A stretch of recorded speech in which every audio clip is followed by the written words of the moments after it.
All right, folks, we're going to go ahead and get started. So good morning. This is Jeffrey Boyce, Director of Economic Development here at the SUNY Research Foundation. Thank you for joining us for today's webinar, Partnering for Innovation. So first, some housekeeping items. This session will be recorded and posted for future viewing along with a copy of the presenter's slides. Because we have a large audience, everyone's phone is currently muted. Please don't put the webinar on hold to take another call, or everyone will hear your hold music, and that would be bad. You can use the chat feature on the right side of your screen to submit questions during the presentation. At the end of the presentation, you can press #5 to unmute and ask a question. Our speakers this morning are Mike Bloom and Morgan Holmes. Mike is the Assistant Vice President and leads the Office of Corporate Partnerships at the University of South Florida. He has more than 20 years of experience in corporate engagement, project launching, and public relations for companies, universities, and economic development organizations. Morgan is the director of USF's Office of Corporate Partnerships. He has extensive background in economic development, electric utility law, and tax consulting. She most recently handled business engagement, fundraising, and communications for the Central Florida Development Council.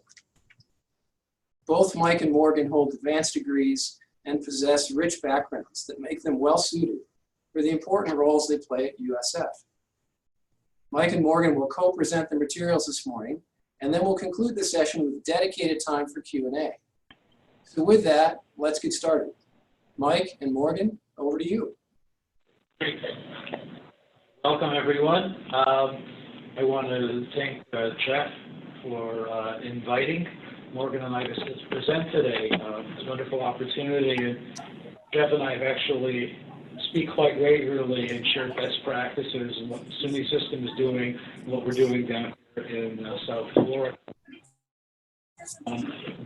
Topics, the most important thing I don't think we actually have on here, that's something that Jeff touched on, and that's the Q&A. Given the diversity of people in their different positions, et cetera, we're going to be speaking quite generically, sort of casting a wide net in terms of our best practices and values and what we do, but we really want to be a resource for you, so we really want to open it up probably at least 15 to 20 minutes at the end of the presentation and to take your specific questions. And with that, Morgan. Hi. So thank you all so much for joining. We really appreciate it. And this is just a quick overview of some of the topics we were planning on covering today.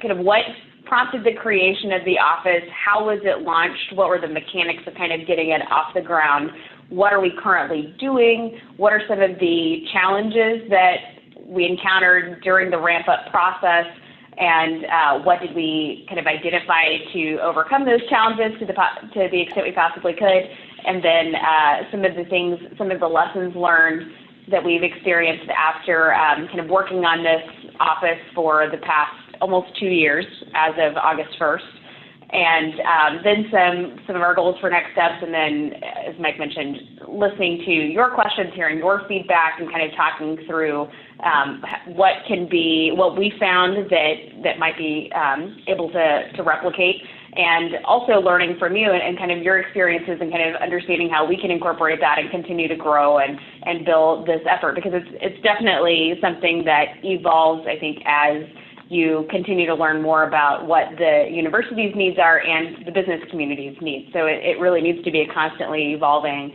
conversation. So to kick us off here, what prompted the creation of the office, so, and Mike, feel free to jump in, but this was a response to our Board of Trustees hearing some feedback from the business community that USF can sometimes be difficult to navigate for companies if they are interested in connecting with the university for research or hiring or getting involved in academic programs, being on boards with different academic programs so they can be a part of developing the academic program for graduates who will then fill roles in their industry. So across the board, even procurement inquiries, people were having a hard time figuring out just where to go to get the right answer, whether or not they were successful in their procurement inquiries. They wanted to know, where do I go, what is the process, and folks were having a difficult time figuring that out. So the Board of Trustees and USF executive leadership benchmarked other similar initiatives around the country. They looked at a number of different models, and they determined ultimately that what would make this effort successful is to make sure that it's not coming from one, it's not kind of being projected out from one department. It's really a combined effort to make the university as streamlined and approachable for the business community as possible. So we have a dual reporting structure where we report both to the Senior Vice President for Research, Innovation, and Knowledge Enterprise, in addition to the Senior Vice President for Advancement and the CEO of our foundation.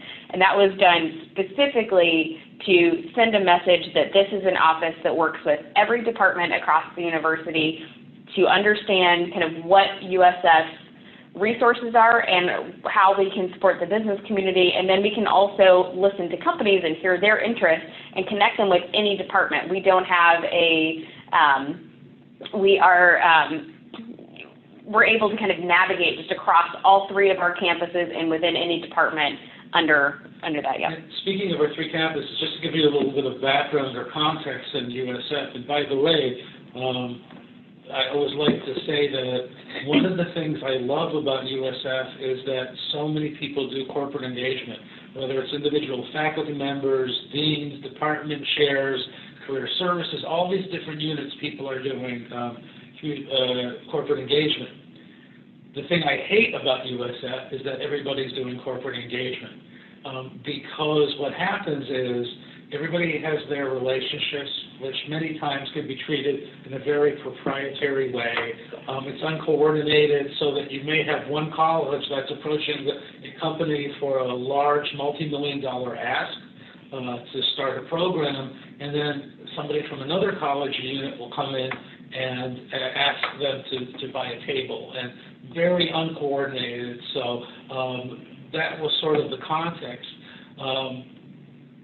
For USF, I will tell you that USF is one of the fastest growing universities in the country. It was founded in 1956 and is the 25th ranked public research university by the NSF. Our patents in both the country are the top 10 in terms of annual patent production. We're top 20 in the world. We do more than $570 million a year in research expenditures. Again, so you're talking about really a major institution, more than 50,000 students.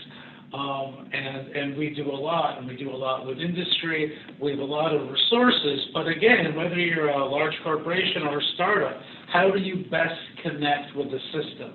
And that's what the Board of Trustees, that's what senior leadership was trying to deal with.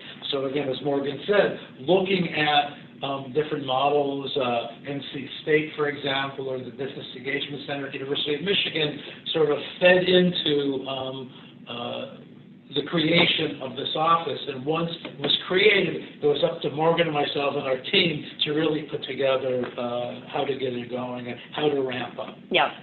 So we'll skip on over to how was it launched, this kind of a initial ramp-up timeline here. So Mike and I both came on board in August of 2017. This office had not been in existence prior to that. As Mike mentioned, there were folks who were engaging in companies historically, so a lot of the function, folks would start with our career services department and say, my first inquiry is to hire some students for some roles. So they would go through that process, and then they would say, by the way, career services, can you help me connect with researchers so I can do a research project? Or can you help me connect with another academic department so I can have a follow-up conversation about this? And the career services department often tried to be very helpful and connect them to the right place, but that kind of took away from career services mission, which is obviously to provide a great quality experience in the career services process. So a lot of different folks at USF were kind of filling this role in an ad hoc way, and so there was no central office kind of coordinating this historically. So we came on board early 2017, that's when the Board of Trustees decided to establish the office. In August of 2017, we came on board and started from scratch, kind of getting computers and getting things ramped up.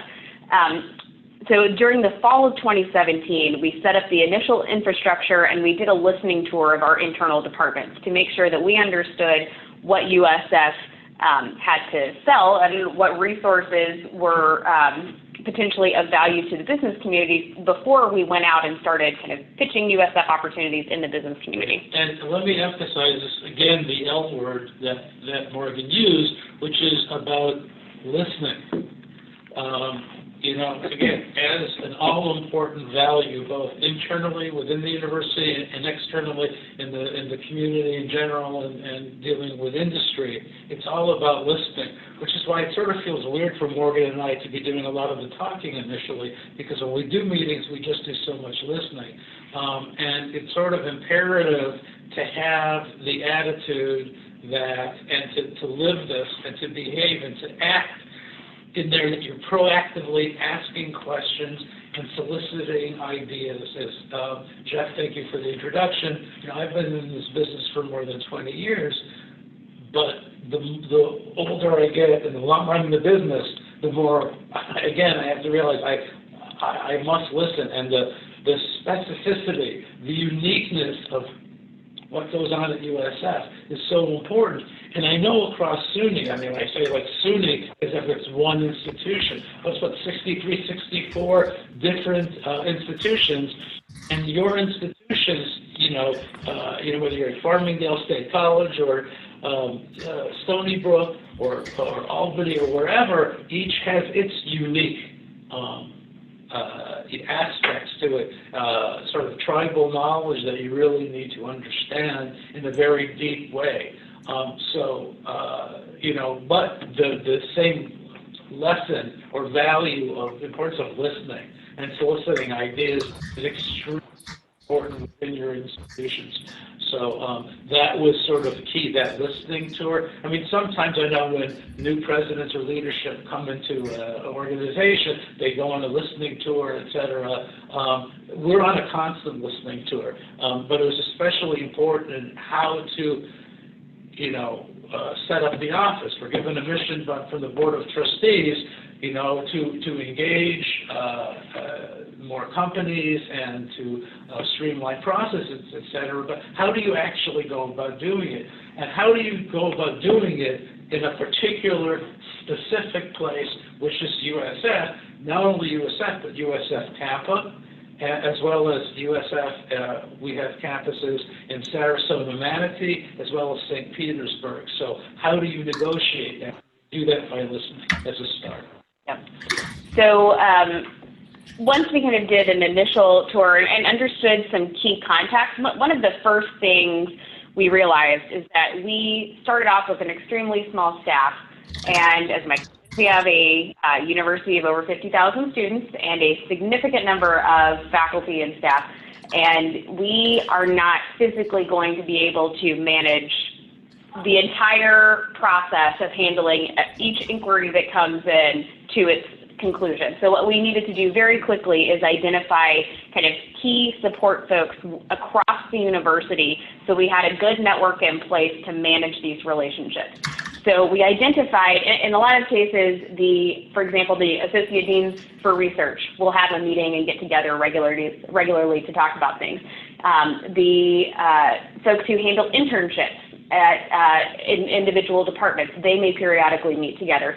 But what we found through our listening tour is that within each academic unit, each college, each kind of staff department area, we found that there was typically one person who was really the corporate liaison, but that person had a completely different role depending on the department or the unit. So in some cases, it would be the associate dean for research.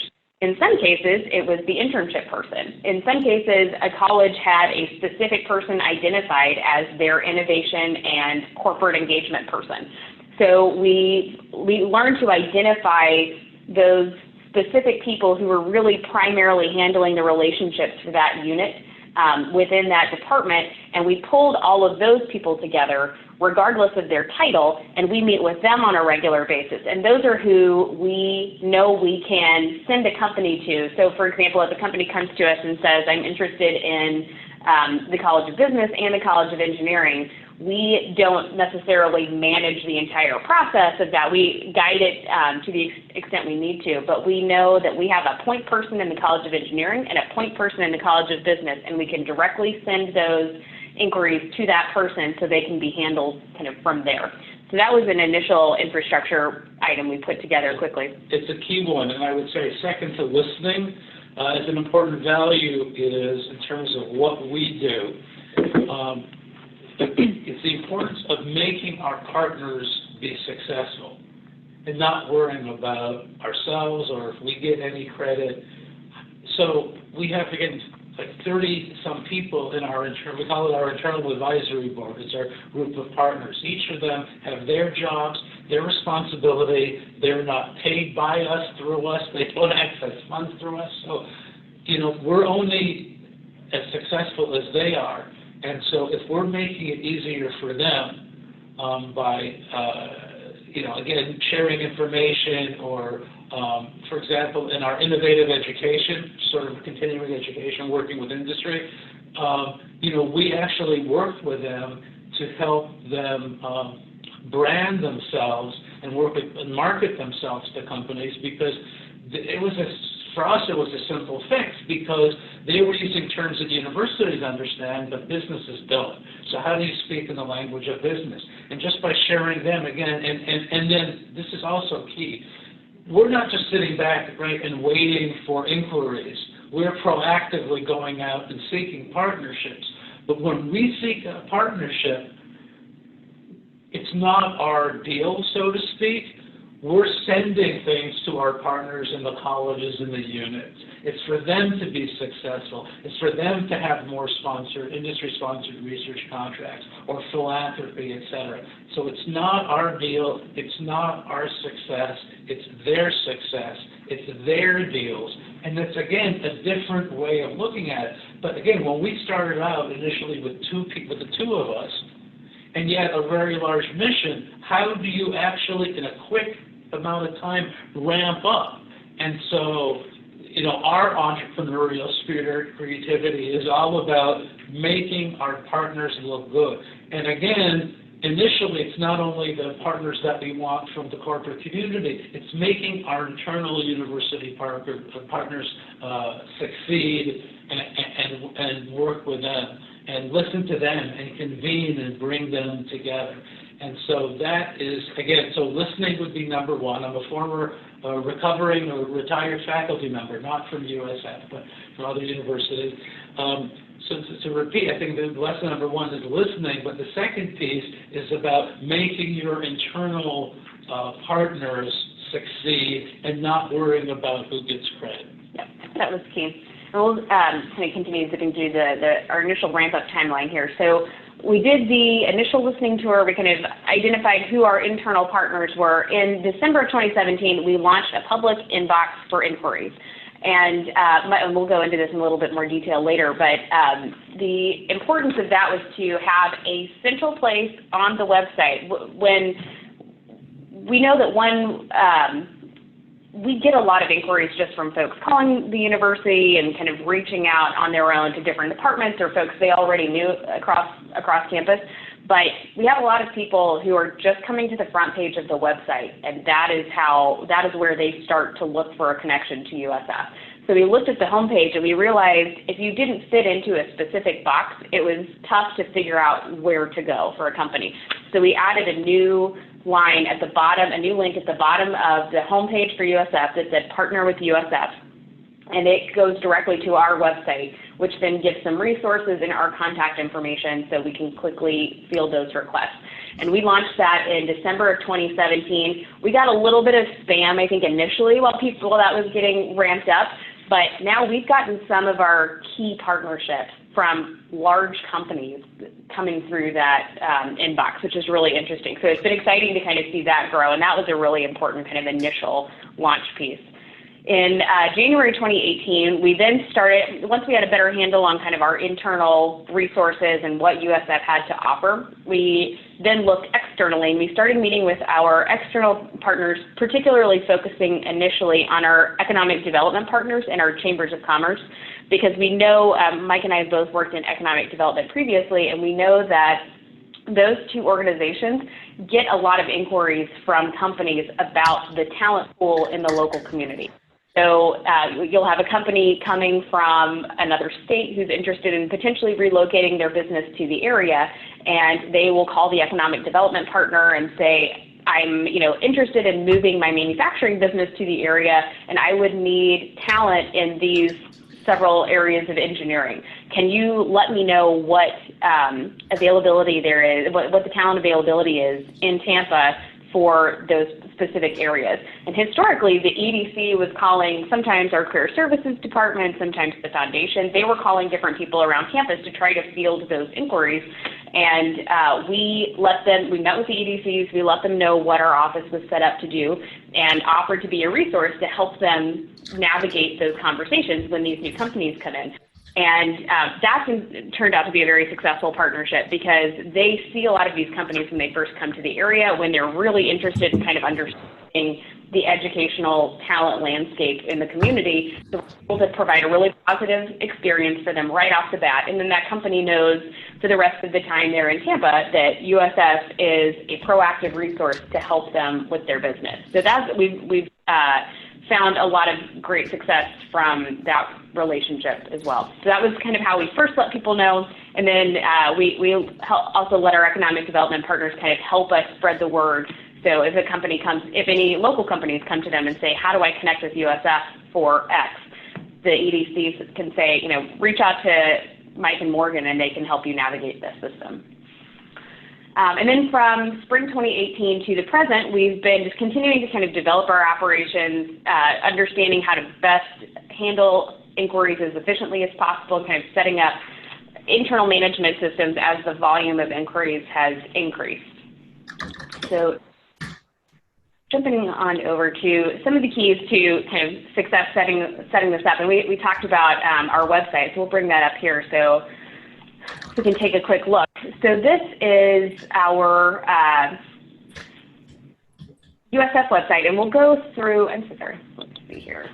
There we go. Okay, so if you go down to the very bottom of the homepage for USF, we are the Partner with USF link. And that's on the footer of every page in the USF website. Yep.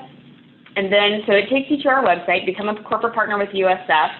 And then we identified areas that were kind of our most common inquiries from companies. So this gives kind of a general overview. It explains our office. It gives you a link. You can either email our official inbox, or we have an online contact form that helps us kind of manage inquiries. So you go through and fill this out, you explain what you're interested in, and then that goes directly to our official inbox.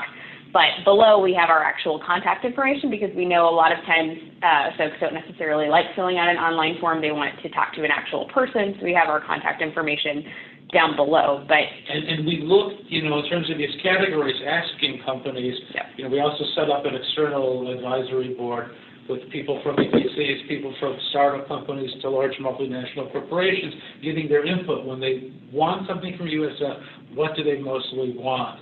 And so I would prefer, frankly, if they don't call us. If that we're able to get them very quickly, they have contact information, they have a phone number, email, they have a person they can talk to, they go right, they bypass us. That's wonderful to me. Yeah. So this is, again, a really important directory. Also on top, if you can scroll more to the top, so you see, it's really important as you develop these partnerships to tell the stories about the partnerships, because that motivates other, faculty members to work with industry, motivates obviously other companies also. Oh my God, Bristol Myers Squibb is working with USF. We're Amgen. Why isn't Amgen working? Amgen is, by the way, but as an example. So I don't think we can do the audio on this, but you can get a sense in terms of, especially emphasizing students and talent, which is a huge part of, our mission of what we do and what companies are interested in. And this is actually a response to, we have the local leader for the Bristol Myers Squibb team here in Tampa, kind of talking about why partnering with USF has been a positive experience. And this was brought to us actually by another department at USF that had put together these corporate partnership videos and kind of independently of us, and they were looking for a place to house them on the USF website where companies might see them and see some examples of opportunities to partner. So we ended up kind of working with them to get them launched on our website. And then, like Mike said, it gives them some examples of different ways in which folks have partnered with different companies. So you have a range of industries. You have the Tampa Bay Buccaneers, Tech Data, Bristol Myers Squibb, folks who are working in different industries. So it kind of takes you to this little video library when you click on those links. I will also say, though, that, we recognize that not all partnerships are the same. And what companies are looking for, what people are looking at, can be very, very different. We group these into these major categories, and especially in terms of talent. I think when we analyzed our data, 40% of our inquiries... It was significant that the number one thing people come to start, their relationship with the university based on is their need for talent, obviously. Right. So, but again, and what partnerships mean and what people look at, that really changes on a weekly, if not daily basis in terms of how we're working to connect the companies with inquiries. The other thing is that I don't want to give you the impression, again, that we're just reactive.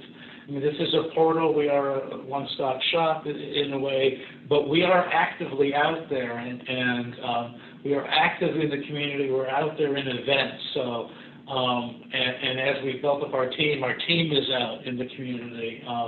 We target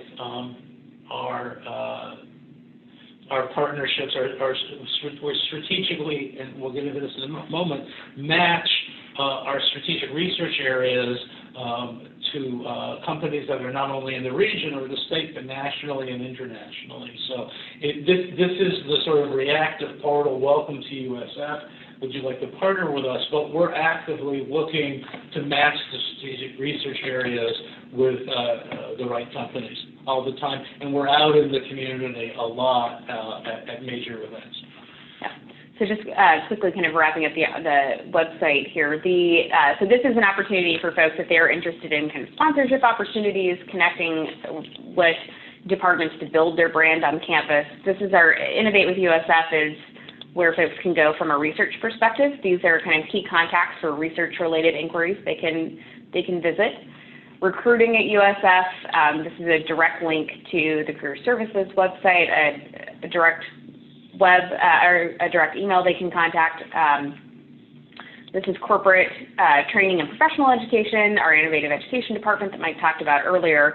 Community engagement and partnerships, that one always, we have to explain to everyone kind of how these different offices work together. They focus more on kind of philanthropic or nonprofit type volunteer-related partnerships with faculty and students. Yeah. If you want to host an event on campus, we get that kind of inquiry. Here's a quick resource. And then doing business with USF from a procurement standpoint, here are a range of resources depending on your business and your interests, and then, again, contact information for that direct department. And then if none of those inquiries help you or you just want to talk to a person, here are cheery faces, and you can contact us at the contact information below. So, we'll get back into our slideshow here. So, and then this is just another kind of, we have a couple of print items showcased in the website there. So challenges, as we have, as you can imagine, as we have set this up, we have encountered several different challenges that we've kind of had to maneuver around.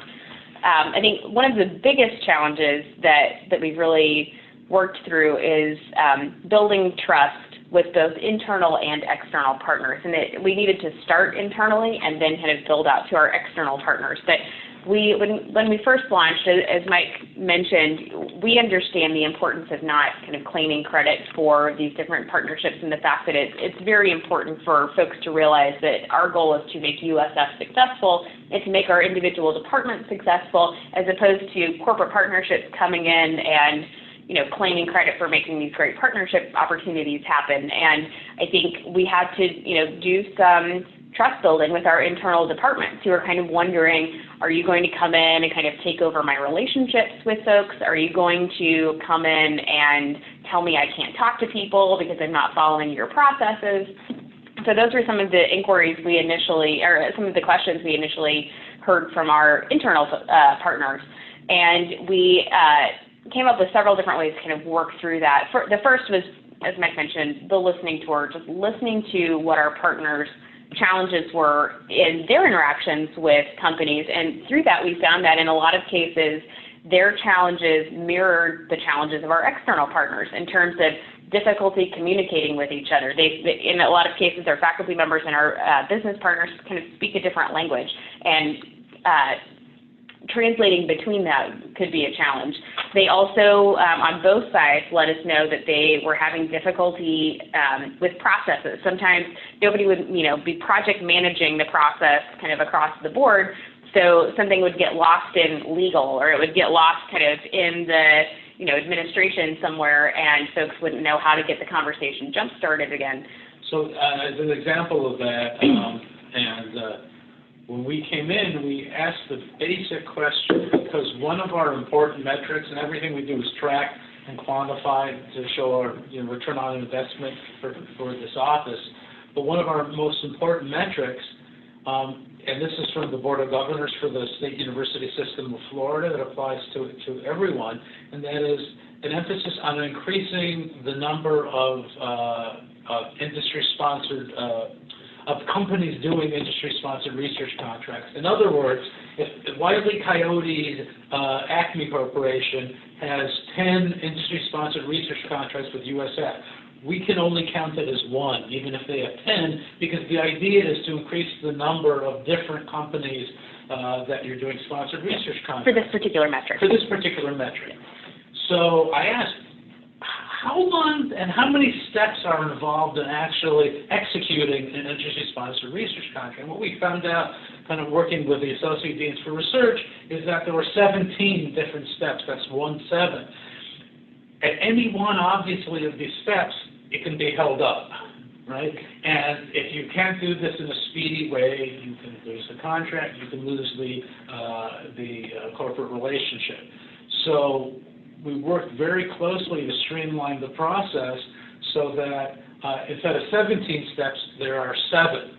I would prefer that there were 3, but that was a reduction, so that streamlining is really important. And we also worked with our sponsored research in assigning experts in industry-sponsored research contracts, so if there were problems that were encountered, we could quickly get them to be solved. So that's historically, the way our sponsored research kind of department works, there are folks who are focused on different industries or in different academic disciplines, but within that academic discipline, the sponsored research administrator may be handling a lot of federal grants and then a couple of corporate-related grants.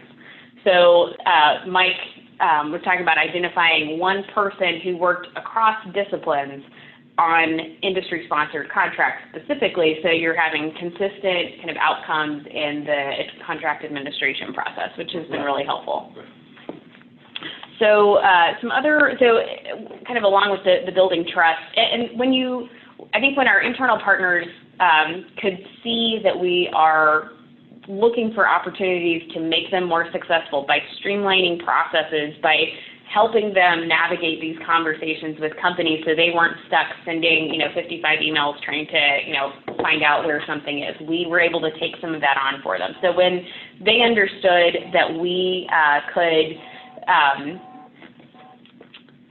kind of help support them and allow them to do the great work that they want to be focusing on, then I think they started to see that they can trust us to be very respectful of their relationships and to that we're really here to support them. And one of the other issues we encountered was as we were doing our listening tour, we heard from just about every department across campus that it would be so terrific if USF had a system-wide CRM, customer relationship management system, so we could all kind of see if Mike's Acme company has relationships with 5 different departments across USF. Who are those different relationships? who are the different contact people at USF, where, who has recently asked that company for something, so we know if this is a good time or a bad time to ask them for something else. But then when we had further discussions, we realized that everyone wanted to see everyone else's data on their corporate relationships, but nobody wanted to share their own data on corporate relationships, which would then obviously make the effectiveness of a system-wide CRM system more challenging.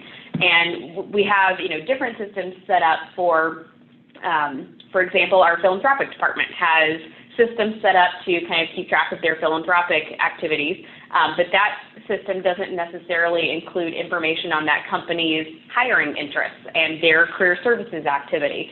And the career services team doesn't necessarily have information on the extent of sponsored research activity that company is doing. So you have a lot of different folks who are kind of keeping track of their relationships with the company, but only in that particular area.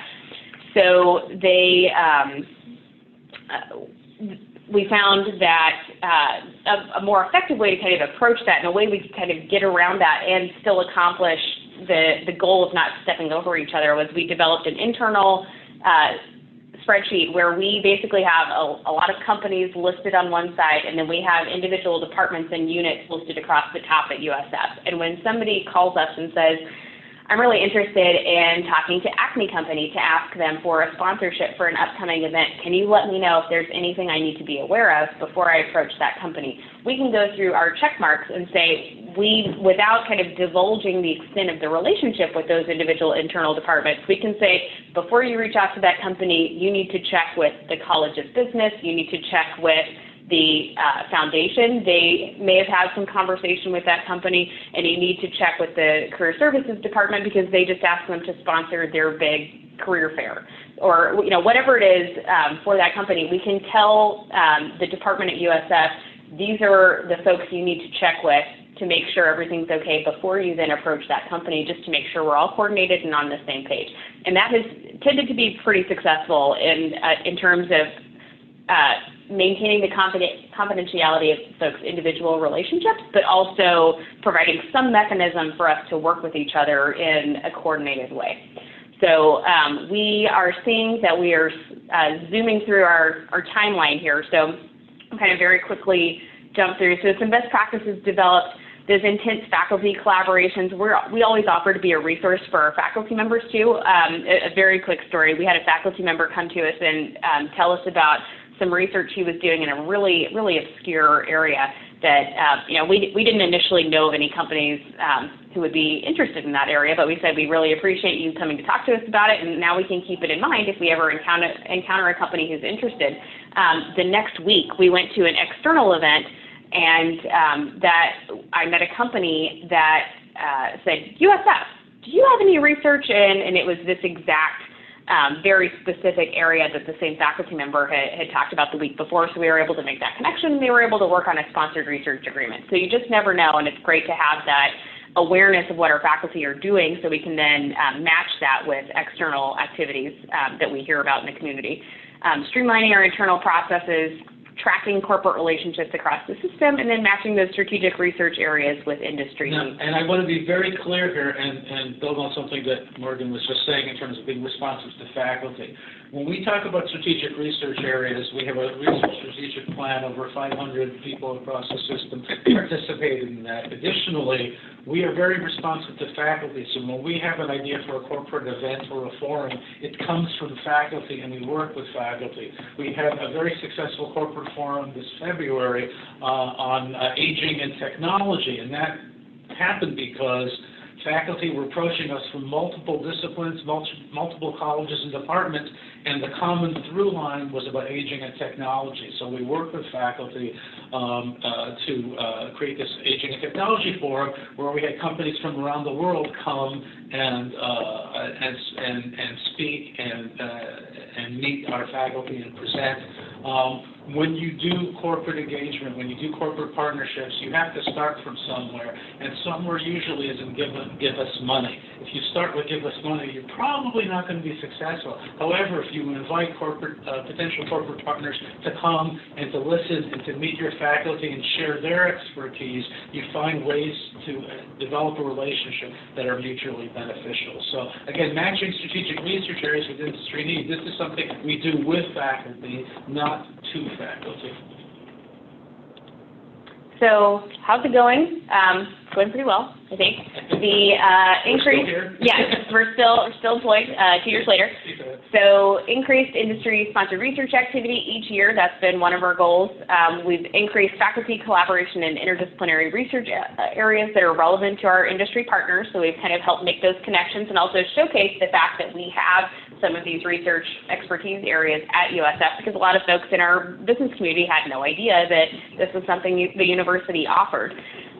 Streamline corporate engagement processes for hiring, research, philanthropy, and other interest areas. And then both internal and external partners have a problem-solving resource to help manage their collaboration projects throughout the life cycle of those projects.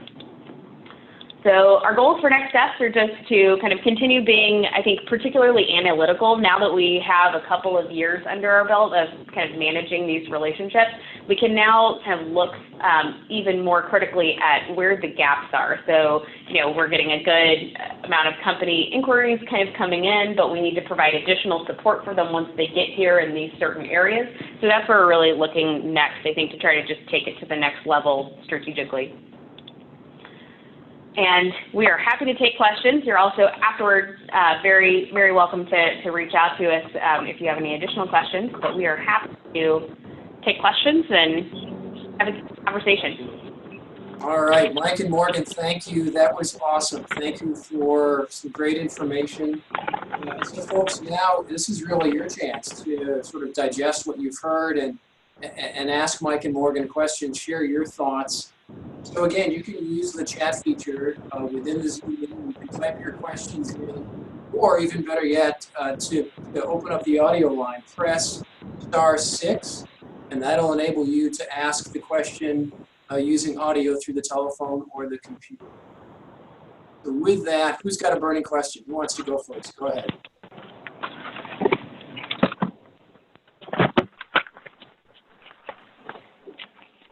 You're shuffling. Is somebody trying to ask a question, or is that just papers on a desk? All right. Well, while you're debating, I'm going to throw one out. So, Mike and Morgan, you were pretty frank in talking about your team and how it's small but mighty, and thinking about resource constraints. I'm sure that's something all of our campuses can relate to. Can you offer any advice or maybe share what you've done to leverage other resources kind of unofficially? And I'm thinking of maybe faculty, students, staff that you've been able to kind of bring into the fold of your effort there, or even external partners that have sort of become an unofficial member of your team, and how you accomplish that and what those folks are doing to help you. I think just maintaining really strong communication with all of our partners has been really critical. We talked about how important it is to kind of leverage our existing folks and the work that they're doing. So we take on some of the initial kind of administration of navigating the university on behalf of the corporate partner, but we then free up our career services team to really respond to some of these inquiries when we come through. So we know that we are not going to, be completely, we'll have enough information to provide some initial feedback, but we don't have the kind of up-to-date career services or engineering expertise to really respond to all of these inquiries. So we've developed some communication protocols with our internal partners to make sure that they understand how things are kind of how we're handling these different relationships. So we have a point person initially who we tell about, but even if we go to somebody else in their department, because we just know that it's a good fit for example, a specific faculty member in a college, we will still always go to our point person in that college first and say, just so you know, we are going to reach out to this faculty member. about this inquiry because it sounds like a good fit. Let us know if you have any other thoughts, and we kind of empower them to tell us. We don't kind of put it on them to handle it. We don't want to give them extra work that's not necessary, but we also want to make sure that we are keeping them in the loop and giving them an opportunity to give us alternate ideas if they have some feedback. So maintaining those constant communication lines, making sure we are keeping those people in the loop and really sticking to that, I think has helped us to, again, build that trust and demonstrate that we are managing these things in a transparent way. So then our internal partners are more willing to help us navigate that. And they do. And I think you asked also about externals. So both having the internal and external advisory boards, these network of people, they're constantly putting out there, how can I say this, almost like, in a sense, we're doing quid pro quo, where that hopefully will pay it forward. In other words, that when we are helping our internal partners be successful, there's an expectation, at least from me, that the more successful they are, the more we're contributing to their success, the more they're going to be evangelizing for the way we're doing corporate partnerships. This is key, a key resource, because I'm not talking about financial now, but I'm talking about the resources to be success. If we're going to be successful with our companies, we better be able to move stuff quickly. And so the fact that we've established enough trust, as Morgan was talking about, for example, in engineering, where we can phone our contact there and within 24 hours get the name of the exact people, it's a very large college of engineering, the exact faculty member or the exact service that we can provide, and we can get that company that answer quickly and connect them, that's huge. That just builds so much goodwill, it develops that corporate relationship and makes us that much more important within the university. Both Morgan and I, by the way, have sat in major strategic planning committees, major groups of the university, because, again, the more we're building this internal trust and all external trust with our companies, the more they are supporting us. And that's a huge piece of it. And based on that, we've been able to build up and add people to our office and build up the team. Yeah. But you have to demonstrate the ROI before the university and others, and companies are going to be willing to invest in you, and companies are investing in us. Yeah. And it's a more positive outcome for the internal partner because they can see, dealing with companies isn't just, a complicated process that they have to do on top of what else they're already doing. We can streamline that process for them and make it easier to execute a sponsored research agreement so they have funded research. So kind of, like Mike said, showing the ROI and kind of demonstrating the value then I think has helped our internal partners see the importance of kind of collaborating as efficiently as possible on this. Great, thank you. So that internal network is really key. Yes. Other questions? Do folks at any of the campuses want to pose a question? Here's your chance. Go ahead.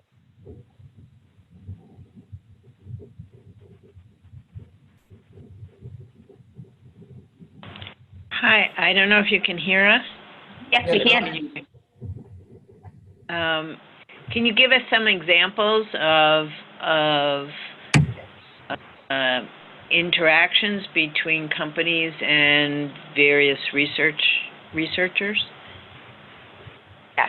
Yep, we're happy to. So, and Mike has been doing a lot of this, so Mike, feel free to jump in. But I know, so for example, with the Aging and Technology Forum that Mike talked about, that was an event where several faculty members who do work in aging and technology were able to present about their projects.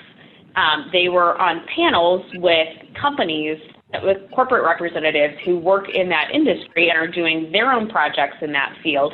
And then in the audience, we invited a mix of faculty and corporate representatives, and they were able to hear what's going on kind of on both sides. So then, as Mike mentioned, that kind of prompted collisions of kind of discussion about these different areas. And you had, And in this case, there was a company from Switzerland that's working and doing industry-sponsored research contracts with some of the faculty that participated, as well as from Israel. So that was actually a global local connections that were great. But literally every day we are connecting companies for industry-sponsored research contracts, especially, or for talent, interns, et cetera. And we do track if those contracts actually happened, or if I think we've been 11% increase total since, in terms of the number of unique contracts that we've had since we started.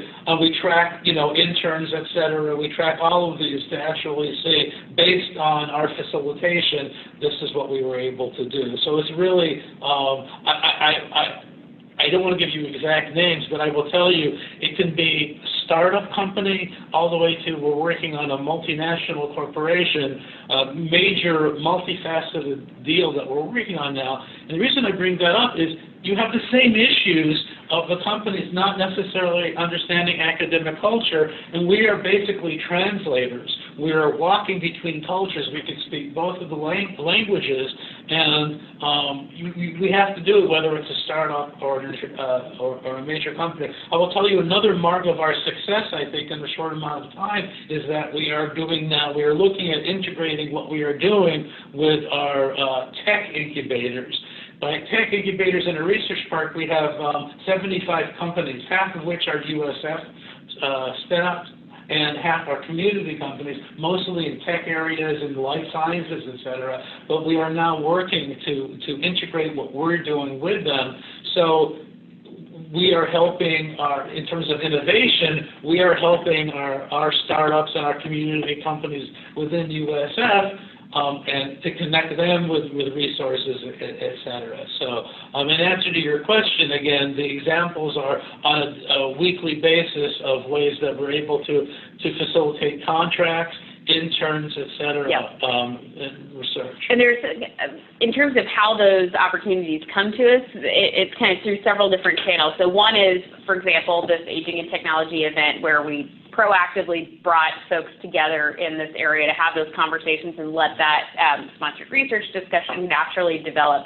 We also get a decent number of inquiries just straight from our inbox, where a company will say, I'm, so-and-so company, and as Mike said, even within the inbox, it's a pretty broad range of really large kind of international companies to small startups, and who just reach out to our inbox and say, I'm interested in doing research with USF in these areas. Can you help me figure out where to go? And that's where we get a lot of our research inquiries, surprisingly. I'm very surprised by the number of research requests we get through our just public inbox on the website.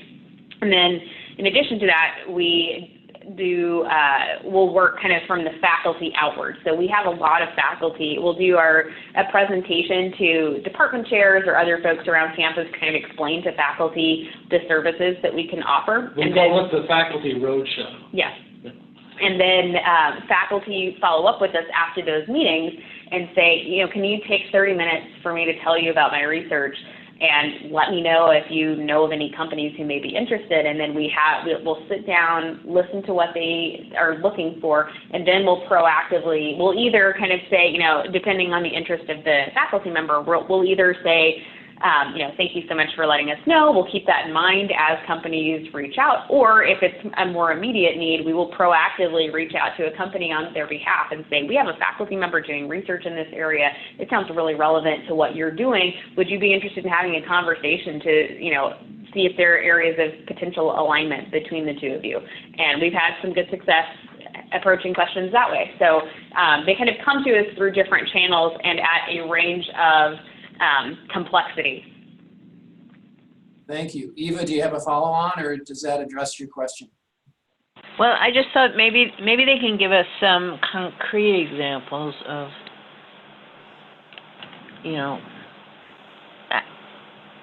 actual partnerships or that actually happen. Sure. I mean, in terms of kind of broader partnerships, so for example, we have, and these are two kind of extreme examples. So on one hand, there was a large company that we wanted to connect with. There was a lot of, potential alignment there, but we haven't worked with them significantly historically, but there's a ton of potential in kind of the talent development, hiring area, research, and then other just engagement at USF. So we met with their leadership and just let them know about our office, kind of talked generally about what we can offer, and then asked them to let us know kind of what things are exciting to you, what area, where do you see your business going, where do you kind of understand, or where do you see potential for growth in your business. Where are your pain points? Yeah, and then we kind of listened to their feedback, and again, we can't share names because it's still in discussion, but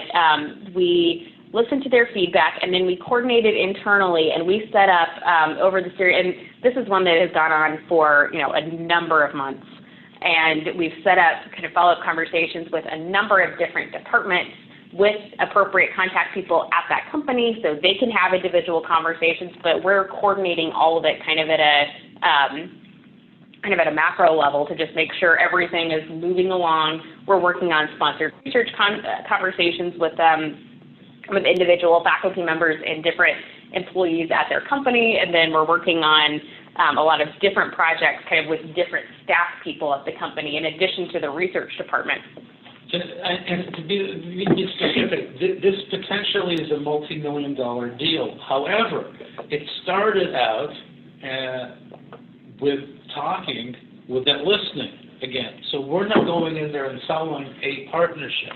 Yep. It's exactly as Morgan said, when you sit down with the CEO and you talk about what are your pain points, what can we really do to help move the needle for your business? Yep. Where can we really align our expertise? And then you shut up. Right. And that's what we did. But because of that approach, it's now led, again, to this multifaceted, hopefully, God willing, multi-million-dollar deal that we can announce soon, which took a lot of work, a lot of hand-holding. We have, I can't give you names, but literally concrete, like, 461 industry-sponsored research contract, unique contracts. So this is something that we do on an ongoing basis. But the partnership, I think, the deeper, sort of more impactful partnership, I think, is what you're asking about. And these take time, and so we hope to announce something soon in the next few months. And we're doing this simultaneously with other companies, but this does take that process of listening very carefully and then doing that alignment. And again, hopefully we'll have a concrete story to share with you in the next few months of this specific multi-million-dollar partnership. And that's on one end. So another example on kind of the other end of the spectrum, we had a company, but this is actually a nonprofit corporation. And when we talk about corporations, we also consider nonprofit corporations a part of that group. So we had a nonprofit corporation reach out to our website with an interest in just kind of learning more about USF. They had some ideas. They had some different projects they wanted to work on. And we've ended up, and it's a smaller organization. They don't have, kind of ridiculous multi-million-dollar funding ready to go for project opportunities, but we still treated them with the same level of care. And now, about 6 months later, they have kind of significant projects going with several different departments, with our philanthropy group, with different academic departments working on specific projects to help them with their organization across the board. So it's an organization that also has a lot of other members who may see this positive experience USF is having kind of working with this organization, and then could prompt other conversations through their membership. So that's one that we've been trying very carefully to provide the same level of quality service and care for companies at both ends of the spectrum, because you never know where those opportunities are going to go, and you're just constantly building goodwill on behalf of the university by navigating these partnerships. You obviously want to be focused and make sure that you are kind of, strategically approaching your mission. And if it's not a fit for USF, we also tell people no quickly. I mean, we'll say, sorry, we found out that this isn't a fit for USF actually, and we want to get that answer to you quickly so you can go somewhere else where it is a fit. But if it is an opportunity that could be, a great partnership fit for us, then we just treat those at the same level of care and attention to detail.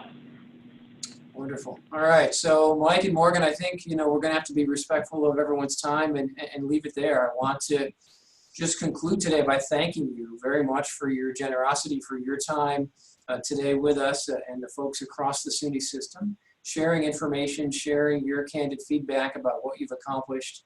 And also thank you for what I see here on the screen, right? Your email and your telephone numbers. Again, very generous. So if folks have questions, follow-on comments, here's a way to reach out directly to Mike and Morgan to pose those questions. Folks, I also just want to mention that at the conclusion of today's session, you will get an email with a survey. Please take just 5 minutes and give us your feedback on today's session. That's helpful to me and my colleagues as we plan additional webinars, and certainly helpful to Mike and Morgan as well. So with that, thank you for participating in today's webinar. Have a great day, a great summer, and look for future sessions coming up. Thanks so much, folks. Take care. Thank you. Thank you very much. Thanks. Thank you.